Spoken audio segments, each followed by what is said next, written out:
Hi Scorpio, welcome to Higher Source Tarot for your May 2021 Is It in the Cards Love Tarot reading. This is a love tarot reading for all Scorpio, Sun, Moon, Rising, and Venus. If you are new to the channel, I'm glad you're here. Welcome to you. I post new readings every Friday and then again on Monday. So Monday is always a different format. So every week. So if a reading doesn't resonate, you can always check back in a couple of days or even look around on those Monday readings because there's a lot of different styles of general readings. This is the only week where I do a love reading, specifically love. So if you're looking for general readings, there are plenty of those available here. Thanks to everybody for all the support of the channel. I so appreciate you guys. I love you. I mean it. It means the world to me that you watch the readings and like and comment and subscribe. That's a big deal to me. So thanks again for that. And if you haven't subscribed, I'd love to invite you to join us and subscribe so you'll know when anything new is posted here. All right, let's begin and get the advice for Scorpio, Sun, Moon, Rising, and Venus. What advice do you have for Scorpio about love, please? What does Scorpio need to know about love, please? Okay. So we will start here with 3 cards for you, 3 cards for the person you are attracting, and then 3 cards for the advice. So your energy, you've got the 10 of Swords, the 5 of Wands, and the Hermit. Their energy is the Ace of Swords, the 9 of Pentacles, and the Ace of Wands. The advice is the 4 of Wands, the Hierophant. Wow, beautiful. And the 6 of Pentacles. Well, boy, I feel like you've been burned in the past. I do feel like you don't want to deal with anything that is dramatic. It's like so adversive to you. I mean, it's like numbing. I mean, it's just this feeling of, talk about an adverse reaction to anything dramatic. No interest in it. You definitely have love here. I feel like this energy, though, that's representing you really indicates some kind of stress through relationships. But I feel like with this person that you're attracting, they've got nice energy here and a lot more straightforward energy. So I don't feel like they're here to play games. You have here Virgo. You've got all the elements here, and you also have Taurus here too. And even in the 6 of Pentacles, you've got the Libra scales there too. So, geez, I feel like you've had this before, but this 10 of Swords is definitely feeling depleted, stabbed in the back. It's the bottom of the barrel in terms of if a relationship ended, it ended terribly. It is not a good situation with that, but I feel like it's something more in the past. And so with that 10 of Swords, you may be a little cautious. You may be, also knowing, hey, it's not going to get any worse than this. There's got to be somebody out there, and there is. So with that 10 of Swords, it also could be a recovery from something physical. I don't usually read that in a love reading, but I am going to say it here. So if you've had some kind of a physical recovery and you're saying, I'm trying to get into the place where I can get out there and meet people, there's somebody here to meet for sure. And the attraction is very mutual. So with the 5 of Wands, there is a feeling of not wanting petty BS around you, very childish energy. And so I feel like with the 10 and the 5 there, it's about change. It's about moving away from that. And there's no better avenue or antidote for that than the Hermit. The Hermit is like drama-free, but the Hermit is wise. The Hermit is deep, and the Hermit is very mature energy. So I love to see that with those 2 cards because the Hermit holds that lantern to guide you. It's a card of destiny. You're not destined for this petty stuff. It's time to be in a place of tranquility, serenity, surrender for some of you, and really getting into a place where you're in alignment with source energy. That's the key to this. The Hermit also has you disconnected from society but not humanity. So for somebody here, I feel like you get rid of all of your social media, at least for a time being, or maybe the ones that cause more, I was going to say disease, unease or uneasiness, but it also is disease, right? We know that your thinking affects your biology. We know that's true. So with that though, it may be disconnecting, and I see somebody doing like a mission trip or some kind of volunteer work. And again, that might be one person on here, but it really is about being connected with the community in a more hands-on way, a more way that's more real than being on Instagram and posting a bunch of selfies. So the Hermit does bring wisdom, and it's your inner teacher. It's that highest love. There's no higher love than that, really. Well, you got the Hierophant here too. I mean, you got two inner teachers that are leading you to this higher love. So I love to see their energy. They are a go-getter, very honest in communication.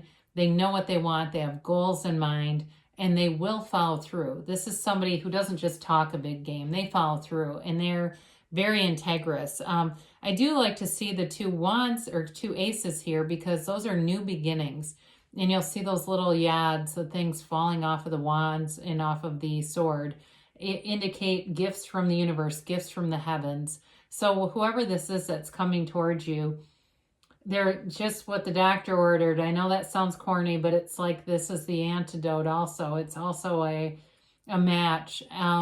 The Nine of Pentacles is living a luxurious lifestyle. It's freedom. There's good people around this person. And I feel like they're fine being single. They're not out there restlessly going on, 3 dates a day off of Bumble. They probably wouldn't even be on an app like that. And I'm not trying to tell you if you're on an app to get off of one, but you do have some things here indicating at least realigning yourself with your source. But I don't feel like that's how you're going to meet this person. And I feel like they're more in nature. They're more enjoying their life. They may be out and about though too with that Nine of Pentacles. That's like kind of being out on the town and feeling good, looking good. The Ace of Wands is also a new chapter, and it's like waving your magic wand. It's passionate though, and it's a new love. It's new. It's also too a card of creativity and having new ideas. So for some, again, you might meet this person in kind of an unconventional way where maybe what you've been trying hasn't been working. You do something a little different, just a little different, not way off. And there they are. You get yourself into new environments because sometimes we get into these repetitive energy cycles and we don't recognize it. And so we go, why don't I meet anybody? Well, you're doing the same things again and again. So with this Ace of Wands, though, it is action energy. It's waving that magic wand. So this person is definitely coming towards you, and they've got commitment too. They've got, with the Hierophant and the Four of Wands, this is major commitment. Both of these are marriage cards.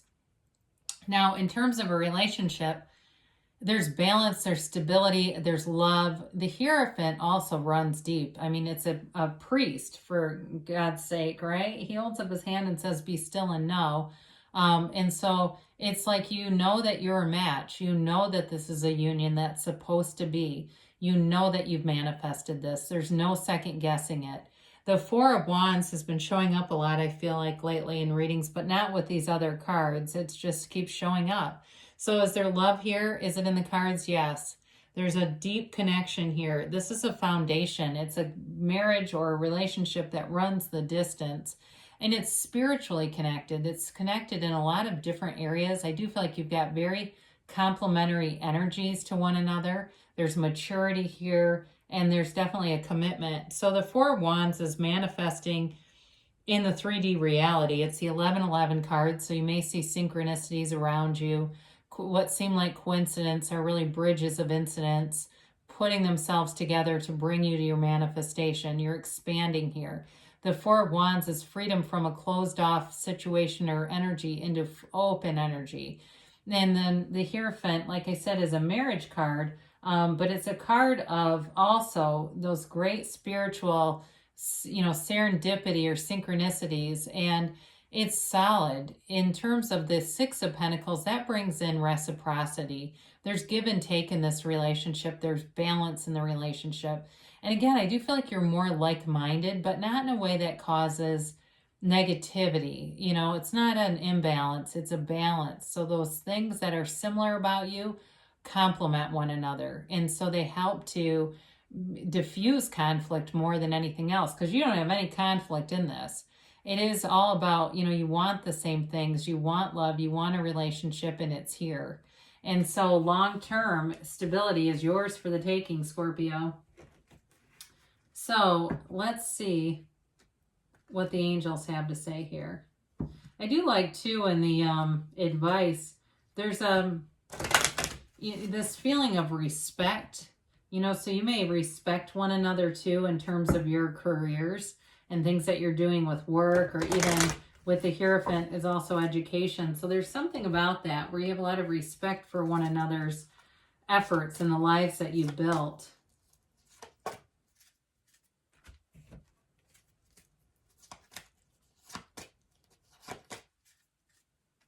All right, you have here recovery. So we talked about that at that Ten of Swords. That can be emotional, spiritual. It certainly could be physical if that was you. I don't usually, like I said, I don't usually bring that into a love reading, but it did come through.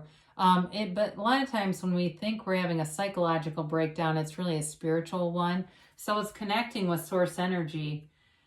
You've got compromise here, but I feel like with this, you have a lot of really nice cooperative energies here. So if there's a compromise, it seems like it's very minimal. It doesn't seem like it's something, really groundbreaking.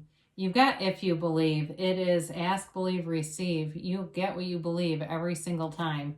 And sometimes, though, of course, it's embedded in the subconscious and we go, oh my God, where did that come from? Well, there's a belief, a limiting belief that's been offered along the way. Now, you have not the right time. But when you get this, it may have to do with that 10 of Swords and 5 of Wands and the Hermit energy. So the advice with that is really to be into that spiritual place. And it doesn't mean that it's going to be never. It just means that there may be something here in terms of that alignment, that as you come into better alignment or more alignment, looking at that and acknowledging it when it happens. Because they do say don't stop. You're on the right path. And they said it with the Hermit too. So you've got Louise Hay here. This is the creator, of course, of Hay House. And a message from her: I am creative. Honor your unique gifts. Think of 3 ways you could express your creativity today. That also lifts and raises your vibration. And that's when the manifestations really come alive. So good things are happening for you, Scorpio. I love you, and I'll be back again soon.